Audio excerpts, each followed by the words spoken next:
O'Clock.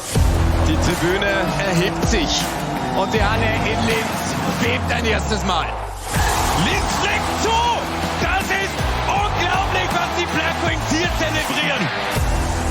Flying High, ein Unibet Hockey O'Clock Spezial.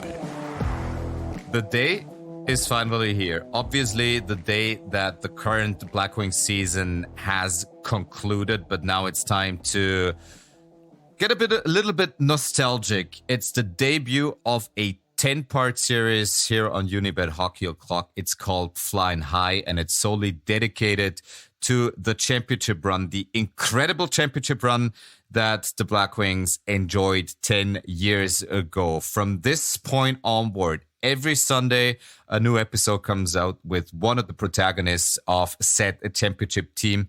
And it makes me very proud that the very first protagonist that talks about Flying High is the architect of the championship team in Linz. It's none other than Rob Daum. And Coach, I'm so thankful that you're taking the time to talk about that incredible journey that team went on 10 years ago. Well, I love talking about that every opportunity that I get. So it's definitely my pleasure. There's no doubt about that. Coach, I thought long and hard about a title for this series. It ended up being Flying High, obviously, with everything that went on. If you had to come up with a title for that championship season, what would that be? That's a really good question. I think I'm going to just say unforgettable. That would be my title.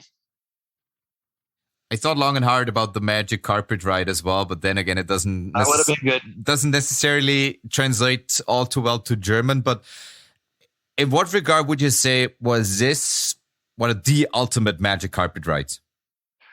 It really was, and I've been involved with teams that have had successful seasons, but this one, right from day one, it really was a magic carpet ride.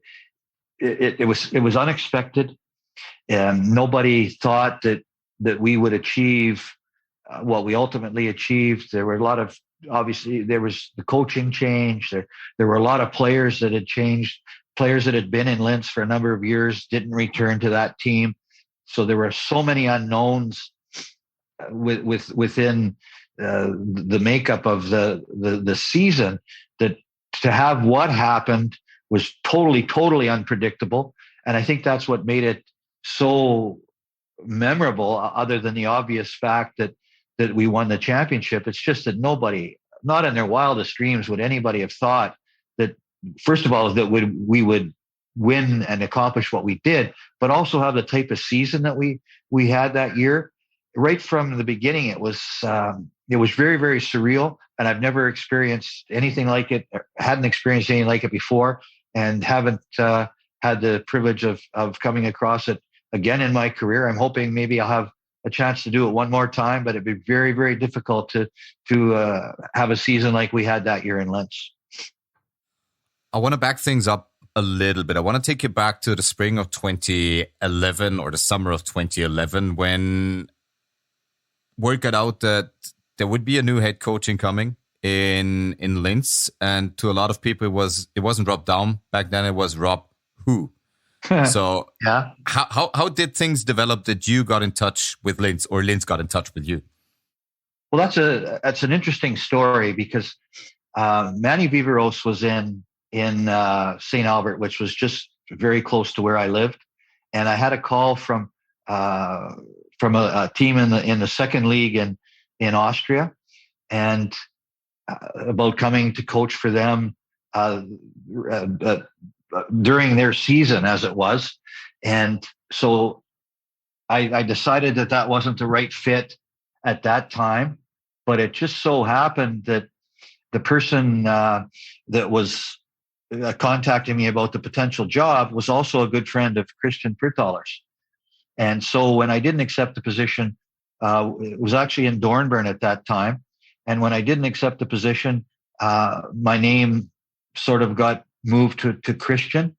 And Christian, in February of the season before I started in Linz, gave me a call and said they thought they might be making a coaching change at the conclusion of the year, and he wanted to know if I was interested. And I, to be honest, I didn't have a clue about European hockey, about the Austrian league, about Linz. I didn't have any idea at all. And I just said, listen, I'm interested, but I don't know very much. And I'd really appreciate the opportunity to come and see you and see the city and meet. And that ended up happening. Went and spent a few days in Linz. I got a chance to watch a couple of playoff games. In one game in Linz, and ironically, one game in Villach. And during that time, we sat down and discussed the possibility of maybe coaching the team the following year. Christian did some work, did some background work, talked to some people that had played for me during that, just prior to that time, and he got positive feedback, and my feedback with the time I spent in Linz was very positive, and one thing led to another, and I signed a contract shortly after the conclusion of their season. Up to that point, you had never coached outside of North America. How much of an adventure was it for you to finally take that step? It's a huge adventure. It's a totally different world. It's not something you're used to. It's a complete change of everything. So it was a big change and something that I hadn't anticipated doing. I thought that I would remain in North America. I thought there might be some opportunities to present themselves there. It didn't happen.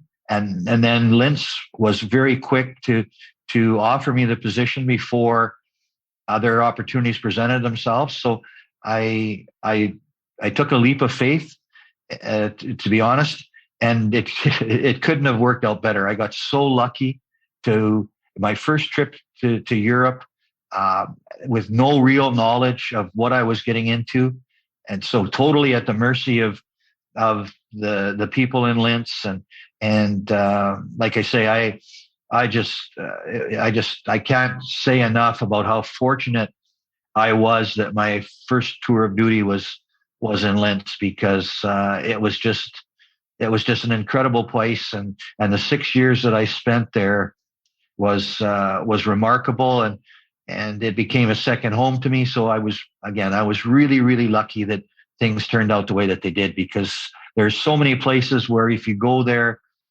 you have no chance to succeed, or it's not a great place to be, or the organization is in a mess. But none of those things were in Linz, and like I say, I was really, really fortunate to land where I did. Now, the Black Wings of spring 2011 were coached by Kim Collins, and they were ousted by Villach in the semifinals. In the quarterfinals, of course. And obviously, you already been in attendance for a couple of games. How did you watch the games? How many mental notes did you try to make during those games? None. All I wanted to see was, what was the hockey like? What was the environment like?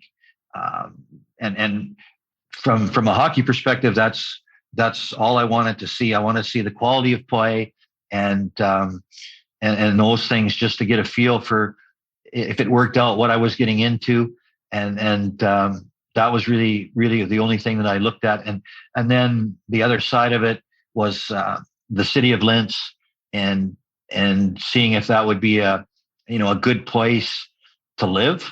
And really, those were the only things that I was concerned about at that time. I wanted to make sure that the quality of play was something that I could feel would be a challenging one and a rewarding one. And I found that immediately. And then obviously the city, I was just captivated by the city itself.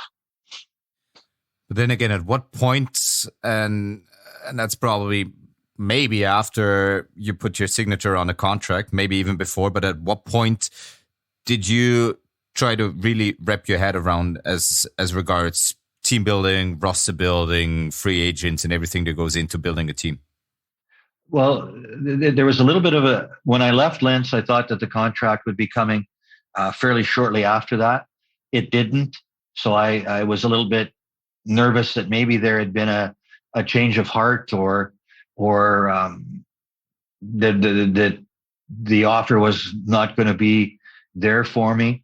But once the contract came and I signed the contract, that's when really sat down and started to work closely with Christian about what we talked a little bit about it when I was in Linz during the time I spent there in February. We talked a little bit about the team and the direction, and he talked about the older players that were there and whether we should keep these older players. And so we had some discussions about it, but it really didn't take hold until after the contract was signed, and then we could really start to plan in earnest for the upcoming season. Now, taking over a team, a new challenge on a new continent, a lot of things that go into it. But what fans always kind of keep asking is, what are the first kind of steps when taking on a new job? What were your first steps? Well, the first thing was that when it came to building the team, I guess would have been the first thing. What kind of players that we wanted to have, and you always, as a coach, you always have your philosophy, and I wanted to find players that would fit into my philosophy. I wanted to find players that I had a feel for, as far as not only their abilities but some familiarity with their personalities, and that side of it.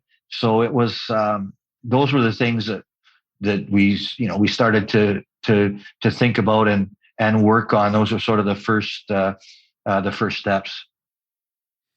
Because I also wanted to know what it felt like from a player's perspective that a new coach would be coming in. And I asked one of the leaders on that Black Wings team how he remembered the first meetings, the first couple of days, weeks under your tutelage. No one else than Pat Leahy, who sent me this. I want to listen to you or listen to it with you and then talk about it. We'd cycled through a couple of coaches in Linz in my first couple years. It happens, that's the business side of sports. When you don't win, things change. And then in that off season before that 11-12 year, I got a text from Phil Lucas that we had a new coach. He said Rob Daum. I didn't know anything about him personally, but I was curious to see who the new head of the helm was. And it wasn't too much longer after that my phone rang in the summer. Never had a coach call me in the summer before. Didn't know which way that conversation was going to go, to be honest. But he introduced himself, talked a little bit about his philosophy as a coach and his expectations of the team, and then I remember he said to me, we need you to be a big part of this team and a leader if we're going to be successful. And that conversation, it stuck with me. And I remember when I hung up the phone thinking to myself, I want to play for this guy. When you have a guy at the top, a leader of men, it permeates through the whole team. And it creates a successful atmosphere. And that's exactly what he did. He asked a lot of us as players. He challenged us to be the best versions of ourselves individually. And, that inherently created a stronger team bond in and of itself. That championship season, was a blast start to finish. And, it started at the top with Coach Daum changing the culture in Linz. A packed statement from a great Linz player, from Pat Leahy. I want to digest it, not piece by piece, but the most important parts. And obviously, he mentioned that no coach ever before had called him in the off season. So there's a first. But when you outlined your philosophy to Pat Leahy, what was the framework like? What did you say to him, and how vividly do you remember this conversation? Because he apparently does. It's unbelievable, Martin. I remember that conversation like it was yesterday, and I don't know why that conversation stuck out more than the other ones, but it did. And I remember talking to Pat. I remember telling him about, we needed him to be a leader. And I also remember telling him that I had heard he hadn't had a very good year the previous year, and that it was important that we needed more from him than what he had provided. And so I do remember that conversation. And it's amazing because I very rarely do remember things like that, but that's one that I do remember. And it's actually quite amazing that Pat would mention it as well. So I did try and talk to all the players as soon as I got the job, the majority of them, that summer, just to do exactly what I did with Pat. And I just wanted to let them know that the way that the expectations that I had on the individuals, the expectations I had for the team, the way I felt that we needed to do things to be successful. And I wanted to put a seed in everyone's mind as to what I was looking for, rather than spring it on them at the beginning of training camp. I wanted to do it early so they could think about it through the course of the summer. Felt that I was hoping that it might motivate them a little bit more to work a little harder in preparation, knowing that the expectations were going to be high. Because if you don't do the work in the summer, you're not going to be able to get things done when the season rolls around. But I also just wanted to get to know them a little bit on a personal level and give them some idea what I was all about as a person and what they could expect from me when it came time to get together in the fall. Now, another thing that he touched on is that he was kind of surprised that you called. And I mean, trying to get in contact with one of the ultimate leaders on the team, if you kind of rub him the wrong way, the whole season might get dicey as regards that relationship. That's fair. How nervous, or was there any kind of nervousness when you called him, or was it nice, easy, and relaxed because of summertime? Well, you bring up a really good point. That's that's a very, very astute observation, because if you do alienate someone in even a conversation in the summer, it's not the right foot that you want to step out on.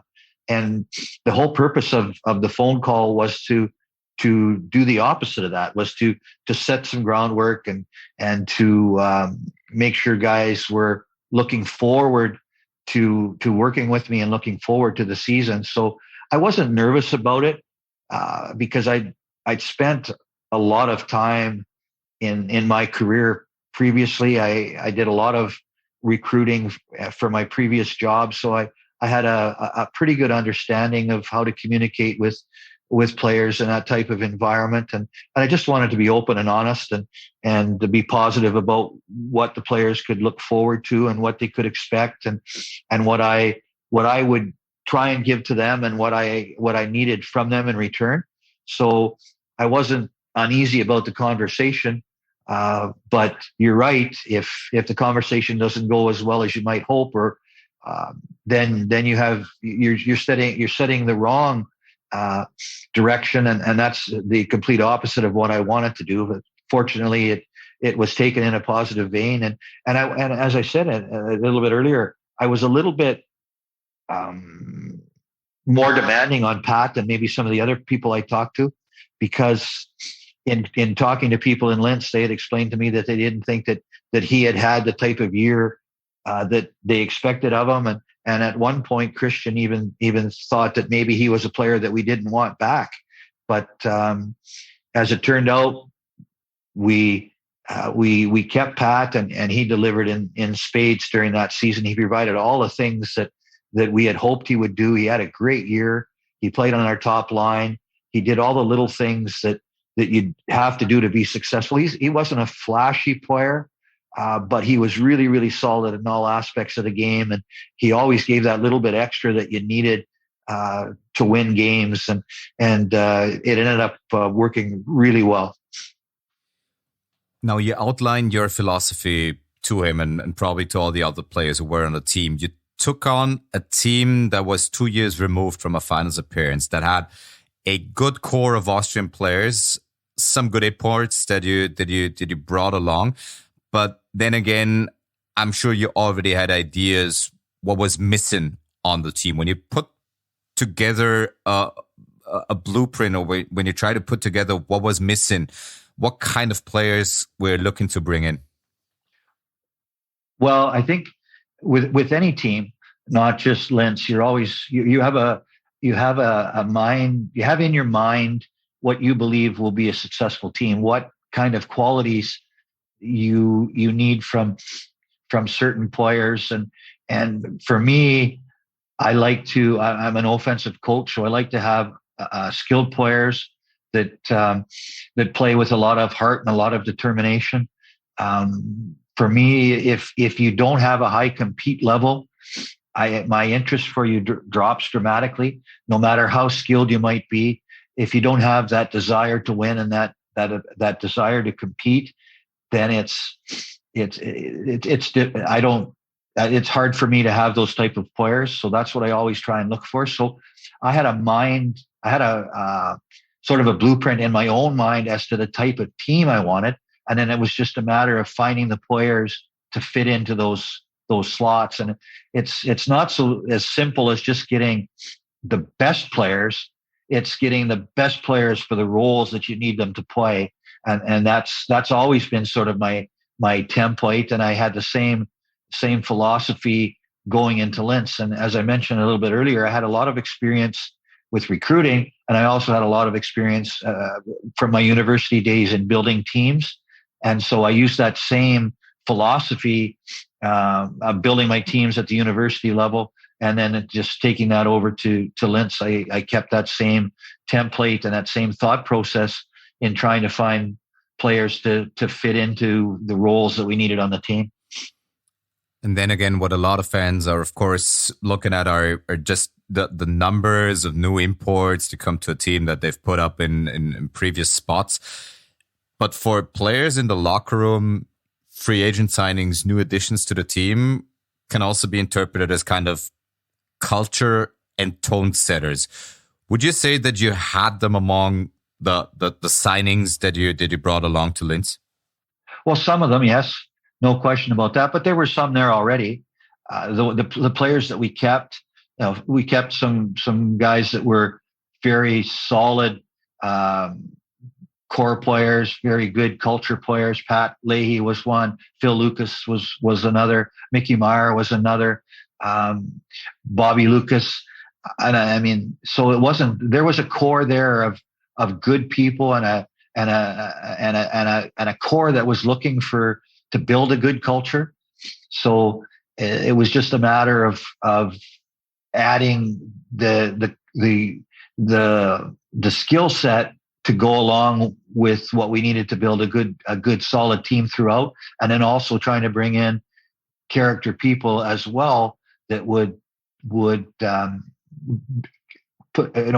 make a solid team. And if you have that, then your culture has a better chance to be a positive one as well. And I know that when, first of all, we had to make some really tough decisions with some players that had been in Linz that had been really good players, and we made the decision to move away from those players, which left it would have been easy, I guess, to keep some of the veteran players there that had success there and that were very popular there and were probably still good enough to contribute.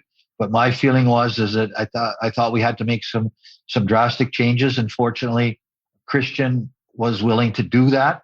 And he didn't put me in a position where there were players that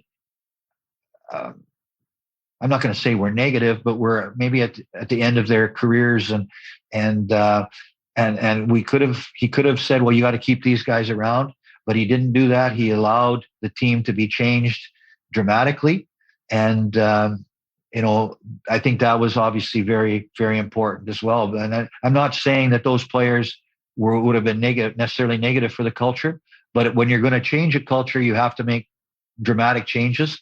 And that's what we did as far as the personnel was concerned. And then again, almost all the players that you brought in that year before that season had an immediate impact. We're talking about the Curtis Murphys of this world, the Adrian Widmets, the Danny Ehrmans, the Justin Kellers, the Mike Uletts. At what point did you think, wow, this crop of signees, there's not really a bad apple among them? Well, I knew some of those players personally, and I know that Christian thought. I know that when I wanted to sign Danny Ehrman, he thought I was nuts because Danny had played in Italy and had an average year in Italy, which for most people would say, well, if you have an average year in Italy, you're not going to be successful in Austria. But I knew Danny. I coached him in Houston. I knew the type of player he was. I knew the type of person he was. So I was really gung-ho in getting him to come to Linz. Unfortunately, we were able to sign him. Rob Heisey is another player that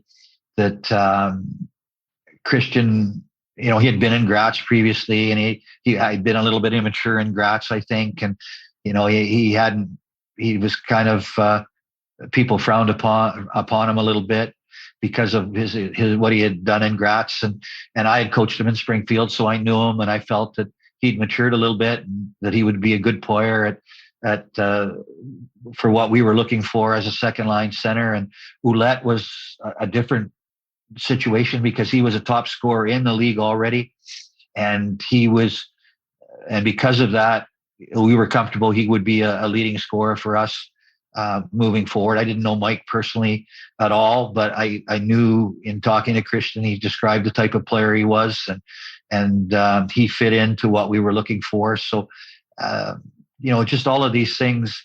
When you talk about Curtis Murphy, that was the key, I think, to our season to a large extent because of the person Curtis is, but also the type of player he was. He was a right-handed power play defenseman who I think he was the best player in the league that year. And if we wouldn't have had Curtis Murphy, all the things we're going to talk about previously, or we're going to talk about in the next little while, wouldn't have happened because he was, he was the key guy. I knew him a little bit I coached him in Houston as well, but Christian had talked to him about the possibility of coming to Austria after his time in Switzerland. And because I knew him, I encouraged Christian to make that move. And all of those, everything just seemed to, as you suggest, fall into place because I think we did a real good job of filling the holes that we needed to fill with the sort of what I was looking for those roles. And, obviously it worked out really well. Now, of all those people that we just mentioned, with many of them, you shared previous experiences. Did you have to persuade someone longer than the other, or did they all immediately jump aboard? Oh no, they were pretty eager. They were looking forward to the opportunity. And one of the things that I did is, I had spent time in the American Hockey League, and I tried to find players that had played at that level. And sometimes that's not so easy to do, to get that type of player, that quality of player, to your team. And, we were fortunate. Wiedemann had that experience. Murphy had that experience. Ehrman had that experience. Heisey had that experience. So they had played at a high level in North America. So they were good players, and they were looking for an opportunity. And I think the personal connection, definitely helped in persuading them to come to Linz. I don't think there's any question about that. And, so we were fortunate that we got high caliber players that had good experience as imports in North America and played at a high level. Now, one last time that I want to take you back to what Pat Leahy sent us and what we just listened to a couple of minutes ago. He said you asked a lot of the team, and that's something that one hears, well, more often than not when talking about you and you implementing your system and your philosophy and everything. that goes with it. How intense was training camp? Was there ever a point where you thought, okay, this is a lot for some of the players, maybe for all the players? Well, I knew it was a lot. Right from the beginning, I knew it was going to be a lot for everybody. And I know at some point during the season, I don't know when it was, Kristen Pertaller said that he had watched practice in training camp and he thought I was nuts because all the things we were doing, he didn't think that we would be able to handle that much information. He didn't say that to me at the time, but he said it to me a little bit later through the course of the year. And it was a lot of information. And, I challenged the players to absorb the information. And then we put the things in place, and then we spent the rest of the year teaching it and fine tuning it and building the team within that structure. And as the season progressed, within a month, players felt a lot more comfortable, and you could see that everything was falling into place as far as their understanding level was concerned. But at the beginning, I'm sure everybody was confused by a lot of the things that were happening. And I explained to them that, this is not going to be easy. Again, I talk about my expectations being high, but I also said that, you'll get it. You'll get it. It's just going to take a little bit of time. Be patient, keep working. And at some point, this is all going to be worthwhile and you'll understand what's happening. And then as time went on, you could see, I'm going to say after the first month of training camp and what have you, that guys were starting to feel more comfortable. They were understanding what was going on. And it gave the team, I think, and the players a lot of confidence. And the other thing that really helped along the way is that we played some really top players in preseason, or top teams in preseason. I think we played all DEL teams, if I'm not mistaken, and had really good success against them. So the players could see by what was happening was reinforced by the fact that we had success against very good teams, and so it built confidence in what we were doing. And I think that was probably the most important thing, is that guys could see that what we were doing was working, and when that happens, then they're eager to continue on. That would have been my next question. Did you ever think about what would have happened if those early returns wouldn't have been there? Well, it would have just taken longer. It wouldn't have changed my approach or my strategy, because I was really committed to what I felt would be successful and what I wanted to do. But it would have, who knows? Who knows what would have happened? There could have been chaos. But fortunately that didn't happen. And then then we just went from there. We just gained confidence. Almost, you could see it on a daily basis that we were gelling together as a team, and we were confident in what was happening. And when you have those things going for you, it's pretty hard to stop. And we got some momentum, and we just kept going with it. But you're right. Had things not gone as they did in the preseason, then things could have been completely different. I could be working in the Chrysler plant.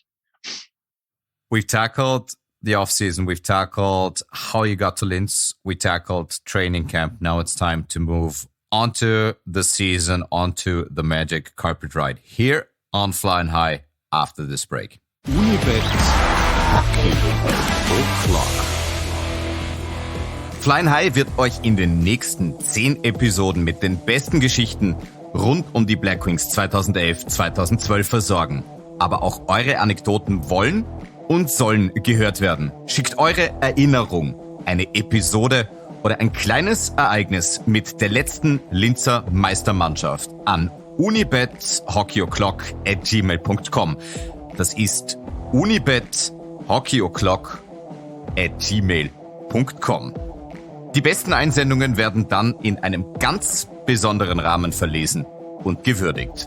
Und unter allen Einsendungen werden insgesamt 10 Unibet Hockey O'Clock T-Shirts verlost. Unibet Hockey O'Clock. Back on the first episode of Flying High, the story of the Black Wings championship run in the season 2011-2012. Here with head coach Rob Daum, the architect of that team. And coach, one of the mantras of that year, and one thing that a lot of media people, myself included, always reverted back to was never lose 2 in a row. Was it indeed uttered by you, or was it just something that took on a life of itself and was made what it is up to this day by the media? No, it was something that I focused on when talking to the media and when talking to the team. That was definitely something that I put forward and sort of lived by, that we wanted to be a consistently good team. And if you're going to do that, you don't lose 2 in a row. So that was really a strong focus that I felt was important for our team to have as a mantra and try and live up to that. Now, I know it's been 10 years and you could be exactly right, or maybe a little farther off, because obviously memory does that to us. But would you be able to remember when the first time in regular season where it unfolded that you lost indeed 2 games in a row? No, I couldn't. And I can't. And you're right. Memories do fade. But I can't remember when it was. I have no idea. I'm sure you know, but I don't. And my memory isn't the best at the best of times. But no, I can't remember when that occurred. That's why we got the great statisticians over at Unibet who, of course, dug a little deeper, and it indeed happened in January of that season. So you had gone 3 full months or 4 full months of the season until you had back-to-back losses. It happened on January 10th of 2012 and January 13th of 2012 in rounds 40 and 41 of a 44 game regular season at that end, and it happened both times after you had led in games. You led Graz 2-1 and lost, and the next round you led Villach 1-0 and lost. Does that bring back some memories, or did those fade away, or did you try to compartmentalize those games as far away as possible? Well, no, I don't remember those games particularly, but when you mention we didn't lose 2 games in a row until that time, that just sums up our whole season right there. That's just unbelievable. And I didn't know that. So when you bring that up, like I say, that just describes our season in a nutshell. That's absolutely, well, I can't even fathom how unbelievable that is. Now that you mentioned, I knew we had, it was an incredible year from start to finish, but that just sums it up right there.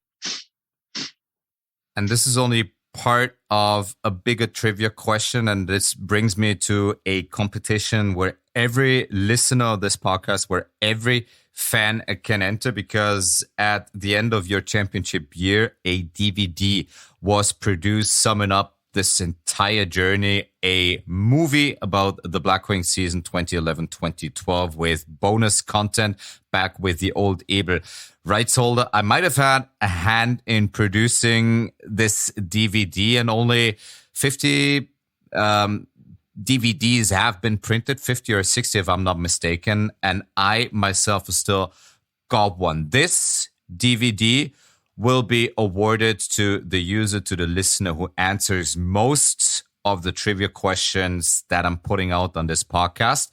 And it's going to be 1 per episode up until the very end. He or she who's got the most correct answers will win this prize, obviously. The trivia question I'm alluding to has, of course, to do with the back-to-back losses. You didn't lose back-to-back games up until games 40 41 in that season. So the question is, how often did Linz lose 2 games in a row in the season 2011-2012? Would you take a wild guess at it? Would I? I have no idea. I really don't. It happened. It happened once. Might have been once, twice, 3 times, 4 times. Who knows? All the answers, please, to Unibet Hockey O'Clock at gmail.com. I'm collecting all the right answers from all the users, and he or she who gets the most trivia questions right will get one of these DVDs. You own one yourself. I do. And whenever. It's something every Linz fans wants, hopefully. Oh, it's an incredible production. And for a Linz fan, if you lived through that season or you were at the games, you definitely should have it, because it's so well done, and you can feel, if you've been involved with it, you can feel the emotion in the video, and it brings back some incredible memories. I get emotional every time I look at it, and to be quite honest, I get emotional every time I talk about that season and about that team and the players that were involved throughout that year. I can't describe how much I cherish, in all of my coaching years, how much I cherish that year in Linz, and all the years in Linz, to be honest. But that year in particular, it was something that you're fortunate. I consider myself really fortunate to have experienced something that I don't even know what the right word is. Which is why we'll move on a little bit. We've already talked about that incredible stretch of not having back-to-back losses in almost 4 months' time. The journey towards the playoffs went pretty smooth, but a couple of things that were interesting along the way that I would like to talk about. But first, I want to listen in to something another former player of yours on that team sent me. His first kind of observations as regards the new incoming head coach, Rob Daum, told by none other than Phil Lucas. My first meeting with Coach Rob Daum, I'm not 100% sure, but he might still remember. I don't know if me and Rob talked in the offseason prior to his arriving in Linz. I'm almost sure that we did, but if not, then my first meeting with Rob was literally, I got married this summer to my wife Faye, and he knew about it, so I'm assuming we really had that conversation over the summer months, and that was the first meeting as well. When he came up to me in the locker room, I said hello to every player, shook everybody's hand, and he said, how was the wedding?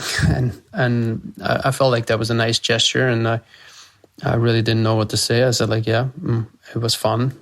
It definitely was fun, but I didn't want to go into detail, obviously, as well. I just met Rob. And then after that, it was beginning of a journey. I thought I think our relationship wasn't based so much on exchanging words and talking too much, but I feel like we had an understanding of what the other one needs from the other one, and we didn't have to talk too much. I understood what he needs out of me and what he needs from the team, and I think it was the other way around as well. So I really enjoyed working under Rob, and I learned a lot.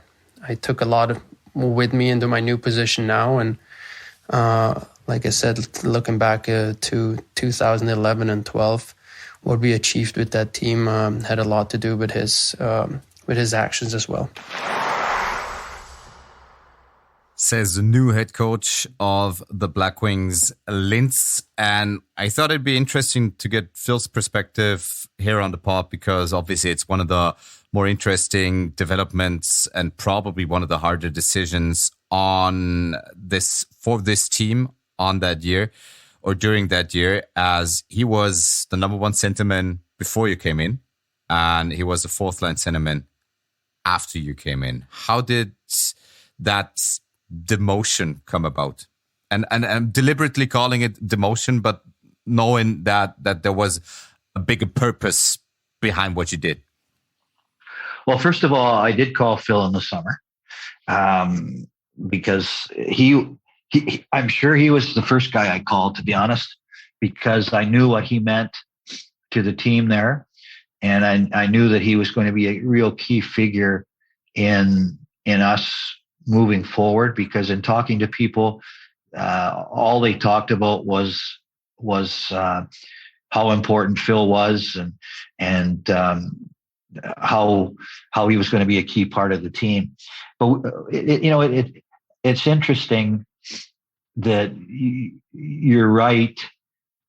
Phil had a lesser role than, I got to be careful. It would appear he had a lesser role with the team when you say that he was a fourth line center, but his role was just as important, but it was just different.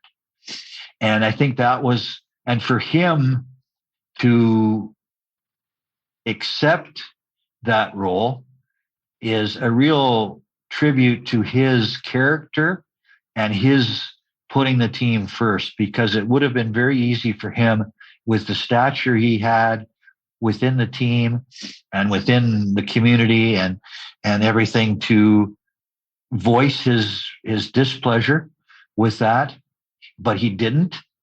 And what it allowed us to do is it gave us depth within our lineup. It allowed us to play 4 lines against anybody, because Phil was such a good player that you could play. You never got a bad matchup.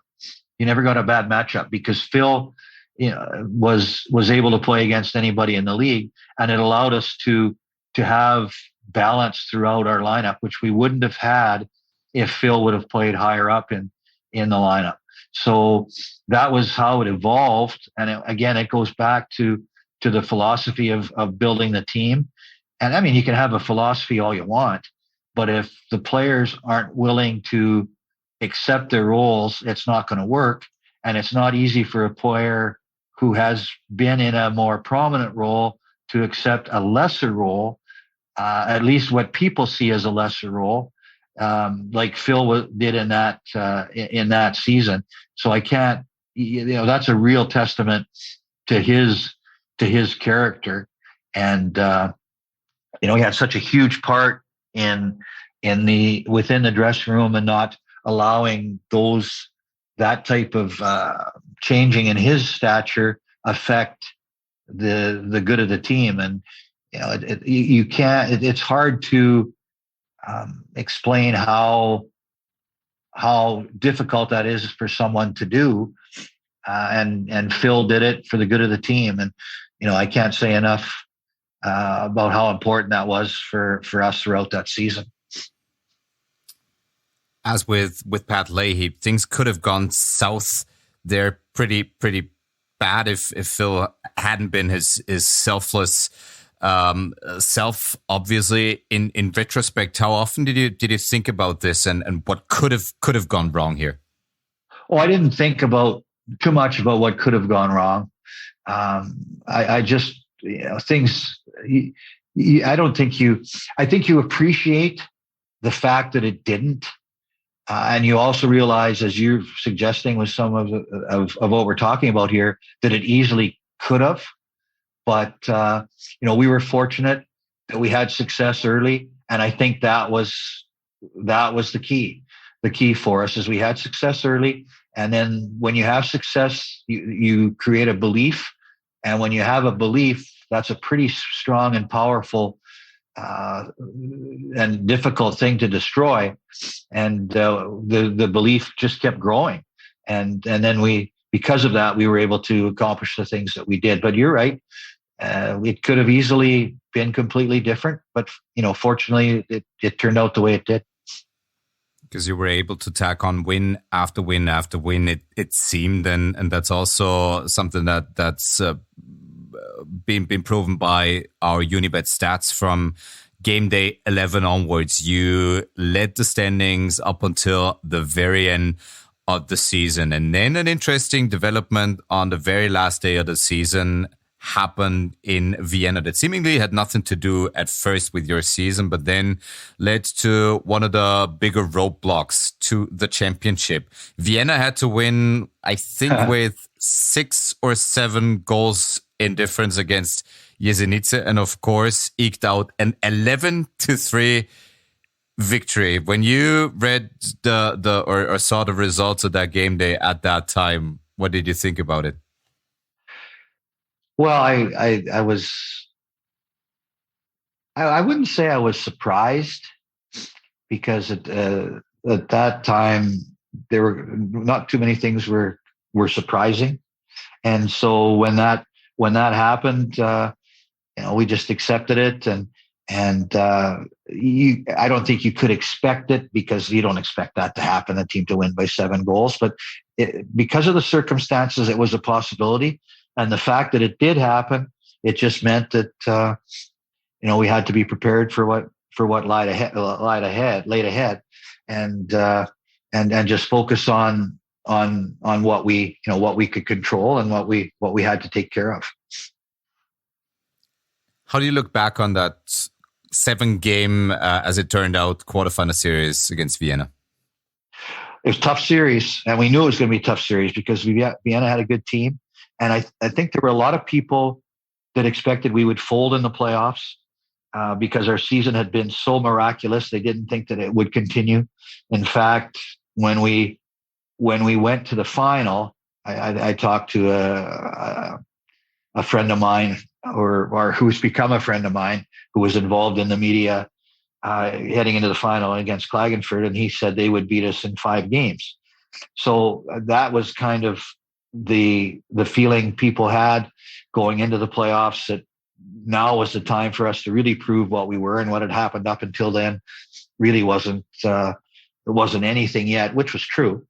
And the most difficult series to win a lot of times is the first one. And like I say, Vienna had a really good team, and I think they beat us in game 1, which obviously set the tempo of the series. They had Greton, and he was one of the top players in the league. And I mean, they were really solid.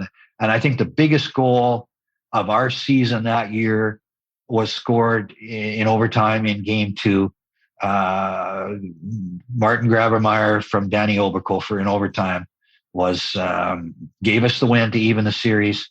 And then it was a tough series from there on, but that goal was definitely the key goal in the season for us, because without that one, who knows what might have happened moving forward, being down 2-0 to Vienna. 2 more things I want to focus on in that series, because that one goal was kind of the catalyst to opening up the series. You eventually led 3-1, but you led Vienna back in the series. And I want to take you back to game 6 of that series, and one of the biggest phantom calls the league's ever seen. It's still called the phantom goal of Vienna, where Vienna scored, or Vienna hit the crossbar, and the refs ruled it as a goal. How did you experience that decision on the ice, and what went through your head once you saw the TV footage afterwards? Well, I thought we were getting screwed, to be honest. Like, all the conspiracy theories that you can imagine start running through your head. And I remember the goal during the game, and we had, I think it was Danny Oberkofer in the penalty box. I don't know. I could be wrong about that. I don't remember a lot of goals in my career. I remember the goal that gave us the overtime win, and then I remember the goal in game 6. And we had the person in the penalty box saying it's no goal because he was watching it on the video, and then they called it as a goal. And then Christian Pertaler comes down after the period, and he tells me it was no goal. And then I eventually see the video. Well, I was flabbergasted. I couldn't believe that a person could make that call based on the video evidence. So I was in a state of shock. And then, I to this day, I can't I cannot understand why that call was made and how it was made, considering it was blatantly obvious that it wasn't a goal. So I don't know how to delve into it any more than that. I was in a state of shock. So you're sitting on the bus. You know the series is tied at 6. You know it's coming down to an all-deciding 7th game. How were you and the team able to channel that anger into, let's call it extra motivation, because the way you dominated that game 7 might suggest that you were able to do so? Well, that was that game was one of the highlights. It has been one of the highlights of my coaching career. The way we were able to respond to the adversity and to stay focused and to not allow that incident to take away what had been such a wonderful season. And I think that, I guess the hockey gods repaid us in Game 7. So it was a real tribute to our team, and I wasn't surprised by it, because we had such a good year and we were so strong mentally that we weren't going to be denied by that circumstance, and we put that behind us as quick as we could, and what you have to do in the playoffs. You have to not worry about what's happened in the past. All you have to worry about is what you can take care of at the moment, and we responded really well, obviously, in Game 7. Now, if it were a sports movie, the season the Black Wings had, I'd probably, if I'm a director, put a focus on a locker room speech right before that Game 7. Do you remember what your message to your team was, or was it just the same message as always: go out and win? Well, I think that when you get into Game 7, there's enough pressure and there's enough understanding of what is needed that I don't know that you have to say too much. I can't remember what I said, but I know if I faced a similar situation, I would just say, listen, we've played hard all year. We know what it takes to get the job done. This is a great opportunity for us to show everybody how strong and tough we are. And let's just go out and enjoy the opportunity we have here and leave it all on the ice. I don't know if that's what I said, but I know if I faced a similar situation now, I'd say something along those lines. I would just say, this is a great opportunity. This isn't pressure here. This is just a great opportunity. Let's just take advantage of the opportunity we have here tonight. We're playing at home. It's all or nothing. You couldn't ask for anything more than this as an athlete. You're moving on to the semis 2 days later. It's Ljubljana who's your opponent. And I vividly remember talking to Bobby Lucas a couple of months ago about that series. And he said, we all knew that Ljubljana wouldn't be able to win 4 games against us. Did you share that sentiment? No, I didn't. As a coach, you may think that, but you never believe that. We were a confident team, but in sports you never know. And I didn't. I thought there. As long as you're playing a game, there's always a chance that they can, or your opponent can win. So you just have to take care of business. And once you've won the 4 games, then you can relax and enjoy your accomplishments. But until that happens, you can't take anything for granted. Still looking at that series that eventually ended with 4 wins to 1 for Linz. Now looking back on it, was that series, or did the victories, the wins, come a little bit too easy? And there's a follow-up question attached to this. Well, I think, first of all, I think if I'm not mistaken, because my memory sometimes eludes me, but I think they were playing Hungary and they beat Hungary. And I thought Hungary would have been a much more difficult game or team for us to play.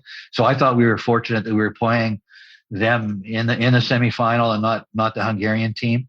So I was happy about that and looking forward to the series more so with them than Czechoslovakia.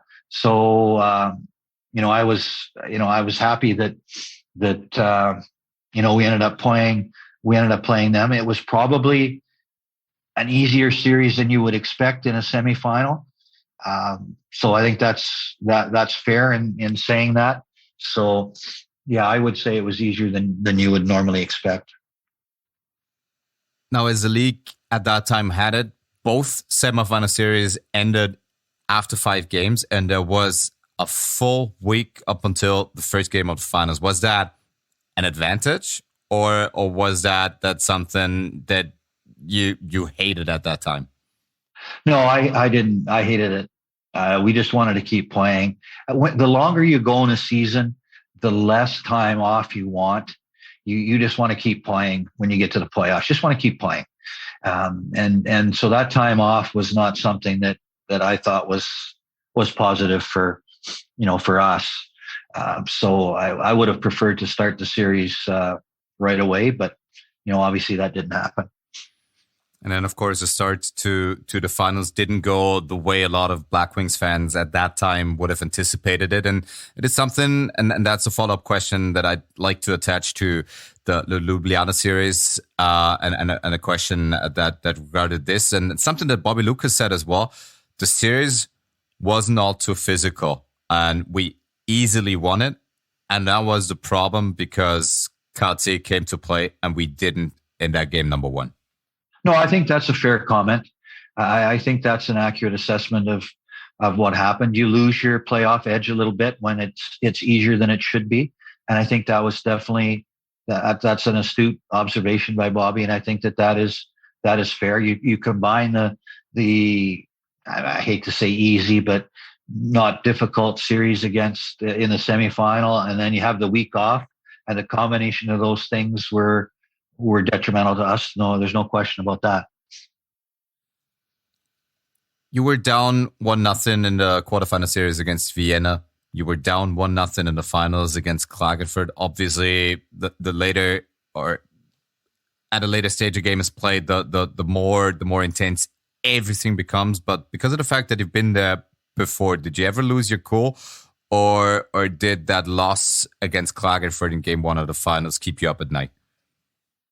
Well, any losses in the playoffs keep a coach up at night, but I never lost confidence in our team. Not throughout that entire year did I ever feel that we weren't going to win. And I know that sounds really, I don't even know what the right word is, but I just had confident, I guess. I just had so much confidence in our team and the way that we had played, and that I just didn't think that we were going to lose. I just didn't think that, and I've never felt that. I've never felt that with any other team, but with that team that year, the way it had evolved and the way we had played, I didn't think that we were going to lose this series against Klagenfurt. And I remember Danny Ehrman talking to me after we had won game 5 and won the championship, and he said, "Boy, that was tough." And he said, and I just said, "Danny, I there was no way we were going to lose. I didn't think there was any way we were going to lose." And it was just a feeling that I had with that team at that time. I've never had it since, and I can't explain it. Now, as media people go, they're always trying to look for turning points within a game, within a season, within a series. Does it even make sense to look at turning points within the final series with you oozing of confidence? Well, you would probably know the turning point better than I, because to be honest, I don't remember one in that series. Obviously, I remember the one against Vienna with the overtime goal, but I don't remember one in the Klagenfurt series. But I'm sure there was one. I just can't remember it. Well, you'd really have to look long and hard. Probably the turning point would just be that game in Klagenfurt, where it appeared that you always kind of had an answer and kind of always were that step ahead of the opposition. And at some point, even to us broadcasters, it just appeared Linz is a team of destiny. You knew it. we knew it, and that was one of the rare instances where people were really able to see it. You're right, and I can't explain it, and I've thought about it over the years, and I have no explanation. And I've been around this game a long time, and I've never experienced anything like it.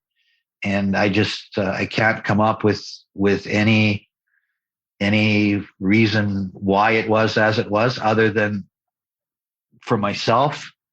There was never any doubt in my mind that we were going to be successful and win. And again, I can't explain it, but I'm glad I had that feeling for once in my life, because it was something really, really special. If hockey fans didn't follow the league, or at that point haven't followed the league back then, didn't follow it, and if you want to retell just how buzzing the rink in Linz was, and how that buzz grew over those 3 playoff rounds, how would you do that? I can't put it into words, Martin. It was. I just can't do it justice. I just can't. I can't verbalize the emotions that were created, and the electricity in that building, and the support that the people in the building and the whole city of Linz gave us. I just, like I say, I don't know how to. I just don't know how to put it into words. Because if one looks at the official numbers at that time, the attendance for a Linz game always set at 3,650 people. At what point did you think, come on, who are we kidding? Well, especially in the final series, but all through the playoffs. Once we hit the playoffs, I don't know how many people were in that building, but there were, you couldn't put a virus in there. It was just packed to the brim, and it was like that every night throughout the playoffs. It was really something special. You're winning the title. It happens on home ice. It caps a tremendous season where almost everything went right. The final whistle, the final buzzer goes through the arena. What was your first emotion if you try to think back?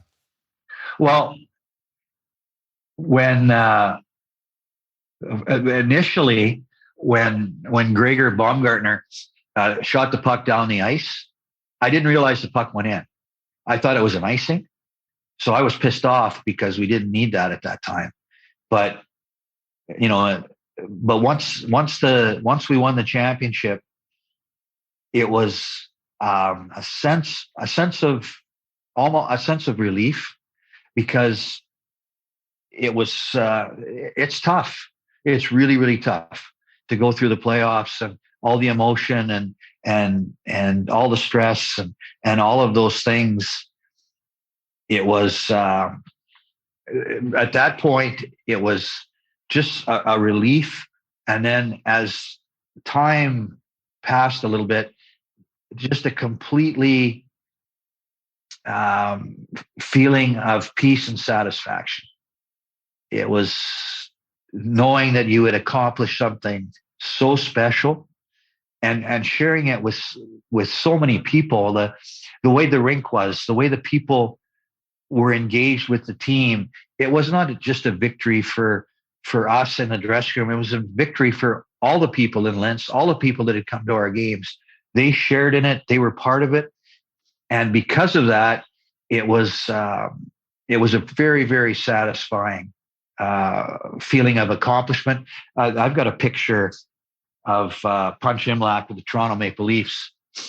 And it's a picture of him sitting alone, and he's got the Stanley Cup on his right. He's got a glass of champagne, and he's having a sip of champagne. And on the chalkboard, it says, "No practice tomorrow."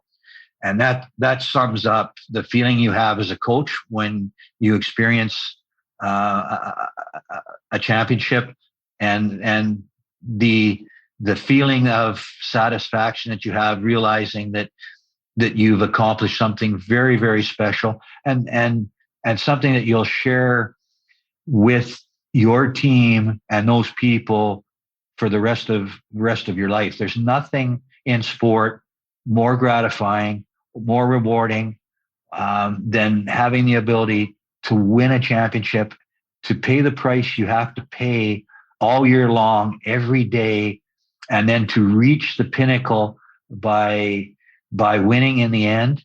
All of your hard work and everything that you've done to reach that goal is substantiated at that moment.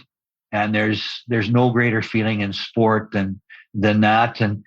And it's something that you don't ever forget.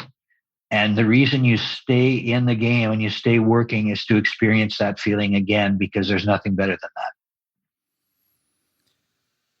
This could have perfectly rounded out our conversation, but I just want to try to dig deep one last time. If you look at the season in its entirety, is there one story, one event, one tiny little tidbit that stands out that you always remember, or is it just the sum of the parts that makes this all special? No, it's just the sum. It's just the sum of that whole experience, the whole year. There's not one particular thing that sticks out, obviously, other than the gratification at the end. But there was nothing that I can put my finger on that would give that justice. From a personal standpoint, there was something that happened that was kind of neat for me, is that after we'd beat Vienna in Game 7, I went to the gym the next day, which is what I would normally do. And there were a few people in the gym, probably about 15 or 20. And when I came in, they all stopped their workout and had a round of applause, which was pretty gratifying. There you go. There is something that you'll remember, that of course those people will remember, and that just shows that Linz in that year, well, it was always a hockey town, but probably became the hockey town among hockey towns. Well, I think so. I think that if you look at what happened during that year, and then what happened, in the subsequent years, I think they expanded the rink 3 times during the 6 years that I was there. So more people wanted to be a part of it, and that's pretty special as well, because when people are that interested, it's something that doesn't happen all the time. Coach, I couldn't have asked for a better guest to open this Flying High series, a long look at the championship of 2011-2012 for the Black Wings in Linz. Quick reminder for all the listeners here, just go to the show notes and you'll find the time code of the trivia question if you want to take part in the giveaway of one exclusive DVD that was produced for that magic carpet ride. Next week, it's going to be Martin Graber-Meyer's turn to tell the journey from his point of view. For this week, that's it, Coach. Thank you so much for taking such extensive time and talking so extensively about that magic carpet ride. Well, Martin, thank you very much, because anytime I get a chance to relive those moments, it's really special. So thank you. Exzellente Unterhaltung mit dem schönsten Sport der Welt. Unibet Hockey O'Clock.